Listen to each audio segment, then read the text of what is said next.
ಇಲ್ಲಿ ನಮ್ಮ Karnataka examination authority ಅಂದ್ರೆ ಕೆಇ ಕಡೆಯಿಂದ ಕೆಲವು ಇಂಪಾರ್ಟೆಂಟ್ ಅಪ್ಡೇಟ್ಸ್ಗಳು ಬಂದಿದ್ದಾವೆ ಕೆಸಿಟಿ ಮತ್ತೆ ನೀಟ್ ವಿದ್ಯಾರ್ಥಿಗಳಿಗೆ. ಸೊ ಅದ್ರ ಬಗ್ಗೆ ಈ ಒಂದು ವಿಡಿಯೋದಲ್ಲಿ ಕಂಪ್ಲೀಟ್ ಆಗಿ ತಿಳಿಸ್ಕೊಡ್ತೀನಿ. ಸೊ ಇಲ್ಲಿ ಮೊದಲನೇದಾಗಿ ನೋಡೋದಾದ್ರೆ ಇಲ್ಲಿ ಕೆಲ ಕೆಸಿಟಿ ವಿದ್ಯಾರ್ಥಿಗಳಿಗೆ ಯಾರು ಕೆಸಿಟಿ ಕೌನ್ಸಿಲಿಂಗ್ ಅಲ್ಲಿ ಪಾರ್ಟಿಸಿಪೇಟ್ ಮಾಡ್ತಾ ಇದ್ದಾರೆ, ಸೊ ಆ ಒಂದು ವಿದ್ಯಾರ್ಥಿಗಳಿಗೆ ಸಹಾಯ ಆಗೋ ರೀತಿ ಕೋರ್ಸ್ ಕೋಡ್ ನ ಕೆಇದವರು ತಮ್ಮ ಒಂದು ಅಫಿಷಿಯಲ್ ವೆಬ್ಸೈಟ್ ಅಲ್ಲಿ ರಿಲೀಸ್ ಮಾಡಿದ್ದಾರೆ. ಸೊ ಆ ಒಂದು ಕೋರ್ಸ್ ಕೋಡ್ ನ ಎಲ್ಲ ವಿದ್ಯಾರ್ಥಿಗಳು ಆ ಒಂದು PDF ನ ಡೌನ್ಲೋಡ್ ಮಾಡ್ಕೋಬಹುದು.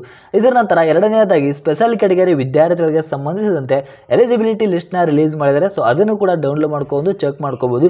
ಮತ್ತೆ ಇನ್ನೊಂದು ಕೆಇ ಕಡೆಯಿಂದ ಬಂದಂತ ಅಪ್ಡೇಟ್ ಏನು ಅಂತ ಹೇಳಿದ್ರೆ, ಸೊ ಇದು ಕೂಡ ಸ್ಪೆಷಲ್ ಕ್ಯಾಟಗರಿ ವಿದ್ಯಾರ್ಥಿಗಳಿಗೆ ರಿಲೇಟೆಡ್ ಆಗಿನೇ ಇದೆ. ಏನಂದ್ರೆ ಸ್ಪೆಷಲ್ ಕ್ಯಾಟಗರಿ ವಿದ್ಯಾರ್ಥಿಗಳಿಗೆ ನಾಟ್ ಎಲಿಜಿಬಿಲಿಟಿ ಲಿಸ್ಟ್ ಕೂಡ ಅರ್ಹರಲ್ಲದ ಲಿಸ್ಟ್ ಅನ್ನು ಕೂಡ ಕೆಇದರು ತಮ್ಮ ಒಂದು ಅಫಿಷಿಯಲ್ ವೆಬ್ಸೈಟ್ ಅಲ್ಲಿ ರಿಲೀಸ್ ಮಾಡಿದರೆ, ಸೊ ವಿದ್ಯಾರ್ಥಿಗಳು ಚೆಕ್ ಮಾಡ್ಕೋಬಹುದು. ಇದರ ಜೊತೆಗೆ ಇನ್ನೊಂದು ಕೆಇ ಕಡೆಯಿಂದ ಬಂದಿರುವಂತಹ ವೆರಿ ಇಂಪಾರ್ಟೆಂಟ್ ಅಪ್ಡೇಟ್ ಏನು ಅಂತ ಹೇಳಿದ್ರೆ, ಸೊ ಇದು ನೀಟ್ ವಿದ್ಯಾರ್ಥಿಗಳಿಗೆ ಇಲ್ಲಿ ಇದ್ರ ಬಗ್ಗೆ ಸಾಕಷ್ಟು ವಿದ್ಯಾರ್ಥಿಗಳು ತುಂಬಾ ತಲೆ ಕೆಡಿಸ್ಕೊಂಡ್ಬಿಟ್ಟಿದ್ರು. ಏನಂದ್ರೆ ಈಗ ಇಂಜಿನಿಯರಿಂಗ್ ವಿದ್ಯಾರ್ಥಿಗಳಿಗೆ ಆಪ್ಷನ್ ಎಂಟ್ರಿ ಸ್ಟಾರ್ಟ್ ಮಾಡಿಬಿಟ್ಟಿದ್ರು, ಆದ್ರೆ ಈಗ ಮೆಡಿಕಲ್, ಡೆಂಟಲ್ ಅಥವಾ ನೀಟ್ ವಿದ್ಯಾರ್ಥಿಗಳಿಗೆ ಕೌನ್ಸಿಲಿಂಗ್ ಅಲ್ಲಿ ಪಾರ್ಟಿಸಿಪೇಟ್ ಮಾಡುವಂತಹ ವಿದ್ಯಾರ್ಥಿಗಳಿಗೆ ಆಪ್ಷನ್ ಎಂಟ್ರಿ ಯಾವಾಗ ಸ್ಟಾರ್ಟ್ ಆಗುತ್ತೆ, ಮತ್ತೆ ಇನ್ನೊಂದು ಕೆಇ ಕಡೆಯಿಂದ ಏನು ಅನೌನ್ಸ್ಮೆಂಟ್ ಆಗಿತ್ತು ಅಂತ ಹೇಳಿದ್ರೆ ಈ ವರ್ಷ ಕೆಇ ಕಡೆಯಿಂದ ಅಂದ್ರೆ ಕೆಇದವರು ಕಂಬೈನ್ಡ್ ಕೌನ್ಸಿಲಿಂಗ್ ಆಗತ್ತೆ. ಸೊ ಎಲ್ಲಾ ವಿದ್ಯಾರ್ಥಿಗಳಿಗೆ, ನೀಟ್ ವಿದ್ಯಾರ್ಥಿಗಳಿಗೆ ಮತ್ತೆ ಕೆಸಿಡಿ ವಿದ್ಯಾರ್ಥಿಗಳಿಗೆ ಈ ವರ್ಷ ಕಂಬೈನ್ಡ್ ಕೌನ್ಸಿಲಿಂಗ್ ಆಗತ್ತೆ ಅಂತ ಹೇಳಿದ್ರು. ಆದ್ರೆ ಈಗ ಸಪರೇಟ್ ಆಗಿ ಸ್ಟಾರ್ಟ್ ಮಾಡ್ತಾ ಇದ್ದಾರೆ. ಕಂಬೈನ್ಡ್ ಕೌನ್ಸಿಲಿಂಗ್ ಆಗತ್ತಾ ಇಲ್ವಾ ಅಂತ ಬಹಳ ಜನ ವಿದ್ಯಾರ್ಥಿಗಳು ಕೇಳ್ತಾ ಇದ್ರು. ಆದ್ರೆ ಇದ್ರ ಬಗ್ಗೆ ಯಾವ ವಿದ್ಯಾರ್ಥಿಗಳು ಕೂಡ ಯೋಚನೆ ಮಾಡಕ್ ಹೋಗ್ಬೇಡಿ. ಯಾಕಂತ ಹೇಳಿದ್ರೆ ಸ್ವತಃ ಕೆಇ ಡೈರೆಕ್ಟರ್ ಅವರೇ ಕನ್ಫರ್ಮ್ ಅಪ್ಡೇಟ್ ನ ಕೊಟ್ಟಿದ್ದಾರೆ. ಏನಂತ ಹೇಳಿದ್ರೆ ಈ ವರ್ಷ ಕಂಬೈನ್ಡ್ ಕೌನ್ಸಿಲಿಂಗ್ ನಡೆಯುತ್ತೆ. ಕೆಸಿಡಿ ಮತ್ತೆ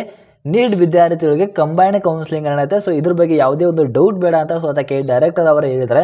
ಹಾಗಾದ್ರೆ ನೀಟ್ ವಿದ್ಯಾರ್ಥಿಗಳಿಗೆ ಆಪ್ಷನ್ ಎಂಟ್ರಿ ಯಾವಾಗ ಸ್ಟಾರ್ಟ್ ಆಗುತ್ತೆ, ಸೊ ಇದ್ರ ಬಗ್ಗೆ ನೋಡೋದಾದ್ರೆ ಇಲ್ಲಿ NMC ಅವರು ಯಾವಾಗ ಡೇಟ್ ನ ಅನೌನ್ಸ್ ಮಾಡ್ತಾರೆ ಅಂದ್ರೆ ಕೌನ್ಸಿಲಿಂಗ್ ಡೇಟ್ ನ ಯಾವಾಗ ಅನೌನ್ಸ್ ಮಾಡ್ತಾರೆ, ಅದರ ಜೊತೆಗೇನೆ ಕೆಇದವರು ಕೂಡ ಅನೌನ್ಸ್ ಮಾಡ್ತೀವಿ ಅಂತ ಹೇಳಿದ್ರು. ಸೊ ಮುಂದಿನ 8 ಅಥವಾ 10 ದಿನದ ಒಳಗಡೆ ನೀಟ್ ಆಪ್ಷನ್ ಎಂಟ್ರಿ ಕೂಡ ಸ್ಟಾರ್ಟ್ ಆಗುತ್ತೆ.